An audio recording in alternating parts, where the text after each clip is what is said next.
మాట్లాడుతున్నారో చూద్దాం.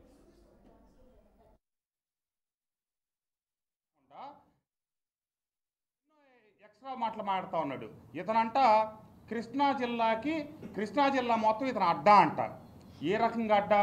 కృష్ణా జిల్లాలో నిన్ను 60,000 ఓట్లతో ఓడించి చెప్పు తీసుకొట్టి ఇంటికి పంపిస్తే అది నీ అడ్డానా? నువ్వు పిస్తా బాదం హల్వా ఇవన్నీ చెప్పుకోవడానికి నువ్వు ఏ రకంగా? నువ్వు వలసవాదివి. నువ్వు ఒక ఎలక్షన్కి పెడల్లో పోటీ చేస్తావు, ఒక ఎలక్షన్ పెనలూరులో పోటీ చేస్తావు, ఒక ఎలక్షన్ మైలవరంలో పోటీ చేస్తావు, ఇంకొక ఎలక్షన్ ఇంకో చోట చేస్తావు. ఈ గాలి తిరుగుళ్ళు తిరగటమే నీకున్న అర్హత. నువ్వు దానికే ఈ అడ్డానా? అడ్డా అని ఎవడు చెప్పుకుంటాడు? మామూలుగా మా చిన్నతనంలో మేము హైదరాబాద్ తినేవాళ్ళం.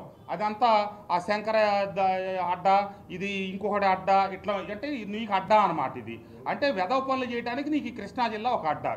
మళ్ళా చెయ్యాల్సిన దరిద్ర పనులని చేసి కులం గురించి మాట్లాడుతూ ఉన్నాడు. గుణం లేనోడే కులం గురించి మాట్లాడతాడు ఎవడైనా. వీడు గుణం లేని వెధవ కాబట్టి కులం గురించి మాట్లాడుతూ ఉన్నాడు. గతంలో మంత్రిగా ఇళ్ళు పట్టాలు ఇచ్చే క్రమంలో వేదిక మీద ఏ భాష ఉపయోగించాడు? సాక్షాత్తు అసెంబ్లీ సాక్షిగా రఘురామకృష్ణరాజు గారిని ఆ రోజు పార్లమెంటు సభ్యుల్ని ఏ పదజాలం ఉపయోగించాడు? గౌరవ ముఖ్యమంత్రి గారి చంద్రబాబు నాయుడు గారి గురించి ఇతను ఏ పదజాలం ఉపయోగించాడు? ఇతను సొంత సామాజిక వర్గానికి చెందిన వ్యక్తుల దగ్గర మంత్రిగా ఉండి షిఫ్ట్ ఆపరేటర్ పోస్టులు ఇప్పించడం కోసం 6 లక్షల రూపాయలు డబ్బులు తీసుకొని పోస్ట్ వేయించాడు.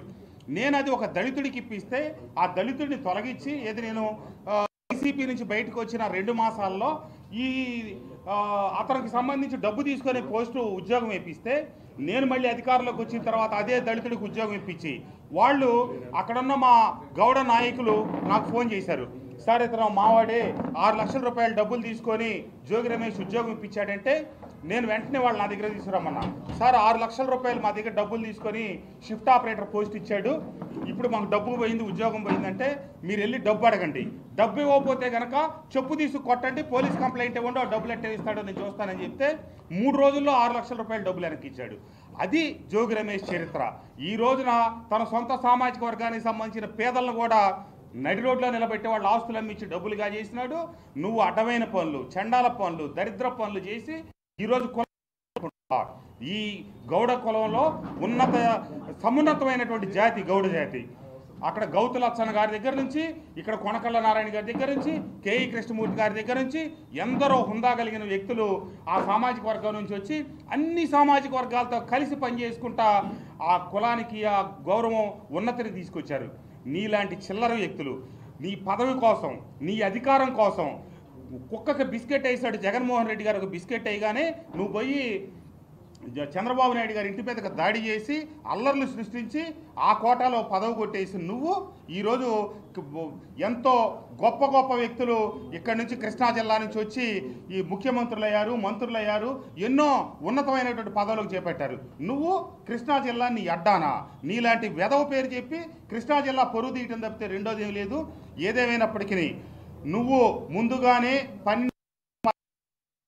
ఎత్తి చూపిస్తా ఉన్నారు, నన్ను ముద్దాయం చేయబోతున్నారని నువ్వు ఏ రకంగా చెప్పావు? వలలకు రాళ్ళు ఎందుకు ఇసిరావు? నువ్వు నీకే రకంగా తెలిసింది? అత్తేపల్లి జనార్దన్ రావు జైల్లో ఉన్నాడు, నీకు ఏ రకంగా ఎవరు సమాచారం ఇచ్చారు? అతన్ని అతని కుటుంబ సభ్యులు కలవలేదు, స్నేహితులు కలవలేదు, ఎవరో కలవాలా? మరి నీ మీదకి వస్తుందని ఎట్లా తెలిసింది? నీకు దొంగ పని చేశావు కాబట్టి, అరెస్ట్ అయ్యి జైల్లో ఉన్నాడు కాబట్టి అతను ఖచ్చితంగా చెప్తాడని ముందస్తుగానే పత్రికా సమావేశాలకు చెప్పావు. ఇంకొక వెధవ మాట కూడా మాట్లాడాడు.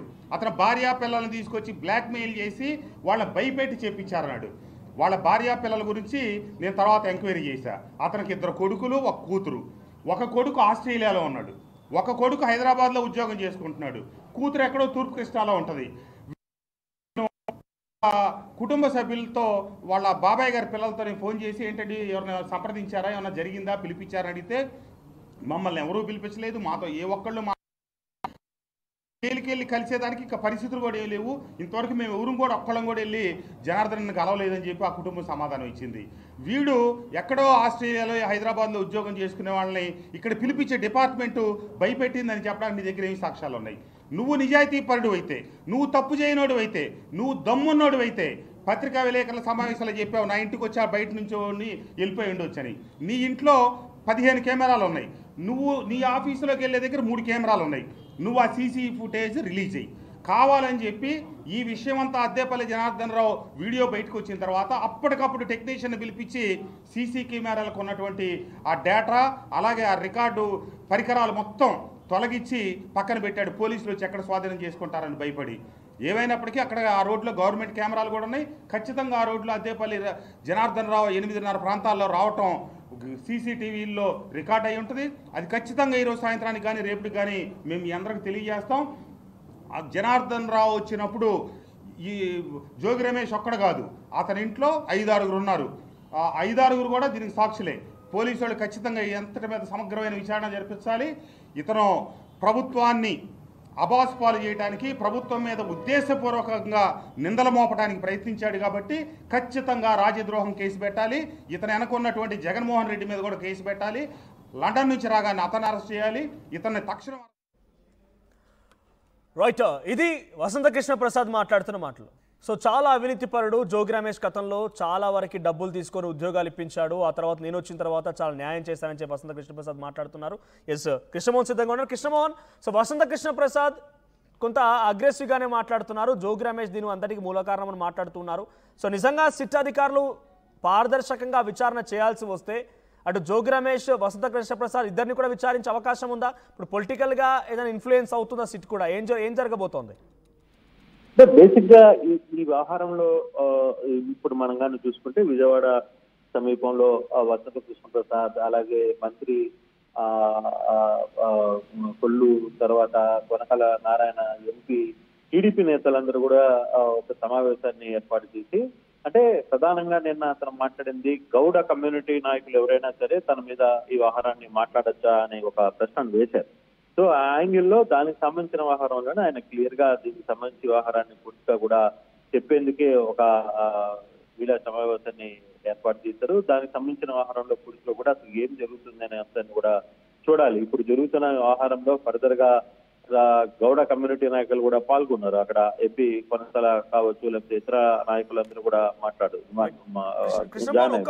చెప్పాలంటే ఈ కల్తీ మద్యం వ్యవహారం ఎన్ని చోట్ల సరఫరా జరిగి ఉంటుంది, ఎంత పెద్ద ఎత్తులో ఆర్థికంగా వనరులు సమకూర్చుకొని ఉంటారు? సో దీనిపై అంచనాకు వచ్చిన సిట్ అధికారి ఇనిషియల్గా, ఎందుకంటే ఎన్ని రోజులుగా జరుగుతోంది, ఎక్కడెక్కడ సరఫరా జరిగింది, ఎంత పెద్ద మొత్తంలో ఆర్థిక వనరులు సమకూర్చారు?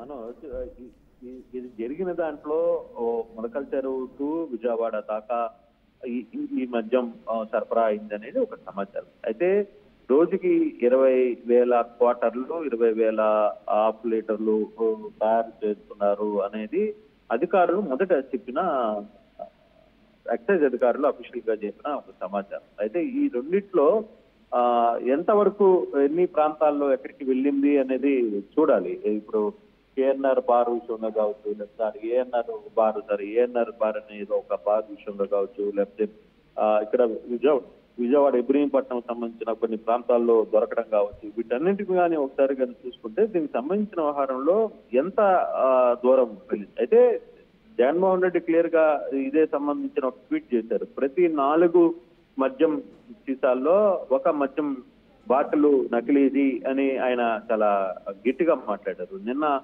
ఆర్టీవీతో మంత్రి కొల్లు చాలా క్లియర్ గా మాట్లాడుతూ దీనికి సంబంధించి మీరెవరైనా దమ్ము ధైర్యం ఉంటే, ఆల్రెడీ గవర్నమెంట్ ఒక యాప్ రిలీజ్ చేసింది. ఆ యాప్ లో లిక్కర్ కి సంబంధించిన నకిలీది కానీ ఉంటే అది వీళ్ళు కాదు, ఇమీడియట్ గా దాన్ని ఐడెంటిఫై చేయొచ్చు అనేది దాని మీద ఒక పెద్ద ప్రచారం చేస్తుంది. సో ఇప్పుడున్న పరిస్థితుల్లో రేపు